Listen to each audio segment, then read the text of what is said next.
Hey, what's up guys? I'm Ryan Palmer, senior editor at Bike Mag, and today we're going to be talking about the Yeti SB130 Lunch Ride.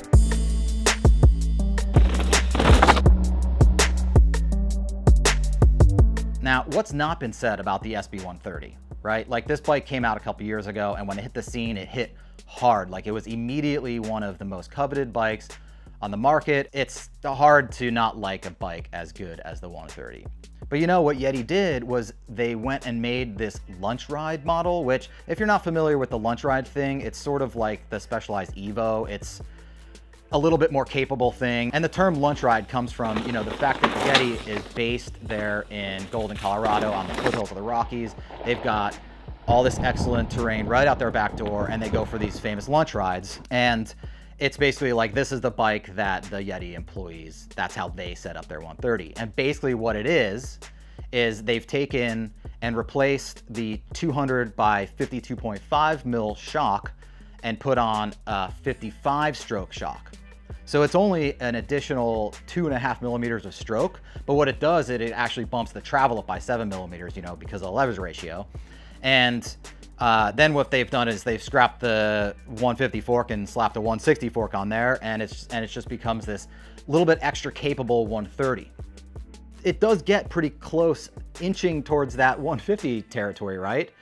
So why would you get the 130 Lunch Ride instead of the 150? Well, they're very different bikes, actually. The 130 Lunch Ride is actually way more like a 130 as it's labeled. It's just a little bit extra capable. And it's funny because it's one of these changes that's subtle enough that I don't think that you can feel it necessarily on the climbs. Like, the pedaling efficiency is the same. Switch Infinity pedals awesome.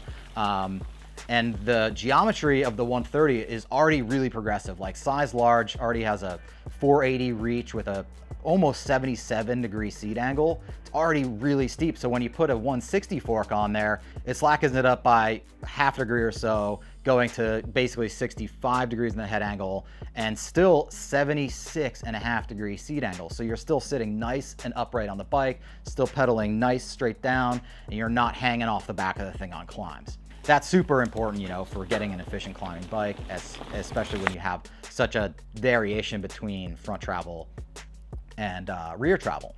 As a matter of fact, what's kind of nice about sticking that a little bit longer fork on there is it does effectively shorten the reach just a little bit. So if the SB130 seems a bit long for you, given your size, the Lunch Ride version is actually effectively 5 millimeters shorter, right? So the 480 becomes a 475, which for me, having that 76.5 degree seat angle, 475 reach, 65 head angle, those numbers play really nicely together.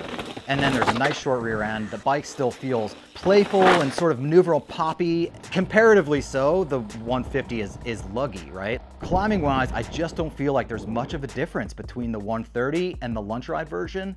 I mean, you get this half degree slacker head angle, which, you know, if you rode them back to back, you could definitely feel, but the geometry on this bike is already really nice and progressive. You already have a super steep seat angle, and you already have a nice long reach. You're already on top of the bike. Switch Infinity pedals, awesome already. So slackening the head angle just that little bit, I didn't feel like it made it wandery on the climbs at all. I was still able to make it up like techie, punchy climbs that took all this power, right? And you can just feel the thing accelerating under you like that 130 does. So compared to the 150, it's really a lot more sprightly. If you like the 130, but you just want it to be a little bit more, this Lunch Ride is an awesome, awesome bike. And descending, you just get extra support.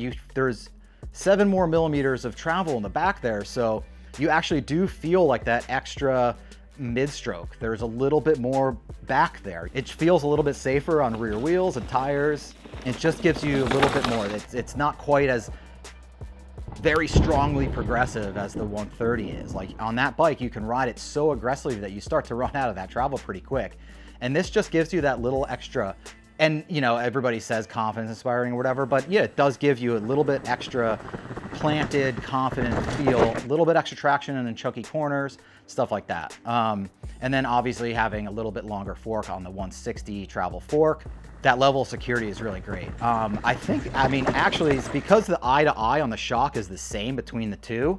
It doesn't actually change, changing the shock out doesn't actually change the geometry of the bike. So, you know, you could potentially still run a 150 fork if you wanted that steeper razor sharp handling and sort of get a mix between the Lunch Ride and the regular bike. I think that might actually be an interesting option. But the way that the Lunch Ride comes with the 164 and the boosted travel to 137, it's a really magical, great bike that I think should be just as popular as the original 130.